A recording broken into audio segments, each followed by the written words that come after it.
দীর্ঘ ১৫ মাস ধরে বন্দি ৪ ইসরায়েলি নারী সেনাকে মুক্তি দিয়েছে ফিলিস্তিনের স্বাধীনতাকামী সংগঠন হামাস। শনিবার ফিলিস্তিনের স্থানীয় সময় বেলা ১১টার একটু পরে রেড ক্রসের হাতে তাদের হস্তান্তর করা হয়। গাজা শহরের প্রাণকেন্দ্রে আয়োজিত ওই অনুষ্ঠানে ফিলিস্তিনের স্বাধীনতাকামী সশস্ত্র এই গোষ্ঠীর এলিট যোদ্ধাদের হাতে অত্যাধুনিক ইসরায়েলি তাভর রাইফেল দেখা যায়।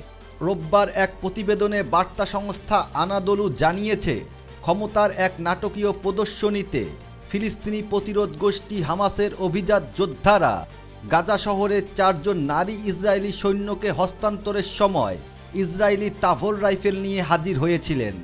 ইসরায়েলের নারী সৈন্যদের হস্তান্তরের প্রক্রিয়ার সময় সেখানে অবস্থানের জন্য ইসরায়েলি সেনাবাহিনীর অভিজাত ইউনিটের তাভর রাইফেল বহনকারী যোদ্ধাদের অন্তর্ভুক্ত করে হামাস। এই রাইফেলগুলো সম্ভবত ২০২৩ সালের অক্টোবরে জব্দ করা হয়েছিল।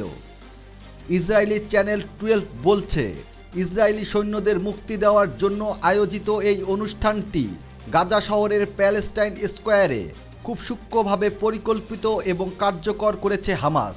হামাস এই নাটকীয় মুহূর্তটিকে প্রচারের বার্তা দেওয়ার জন্য কাজে লাগিয়েছে।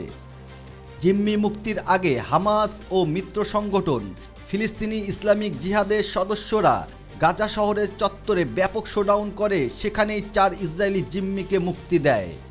ওই এলাকায় সাধারণ ফিলিস্তিনিদেরও ব্যাপক সমাগম হয়েছে। হামাসের এসব যোদ্ধাদের খোঁজে টানা ১৫ মাস ব্যাপী নৃশংস সামরিক অভিযান চালিয়েছে ইসরায়েল, কিন্তু যুদ্ধবিরতি কার্যকরের পর ফিনিক্স পাখির মতো জেগে উঠেছে হামাসের যোদ্ধারা।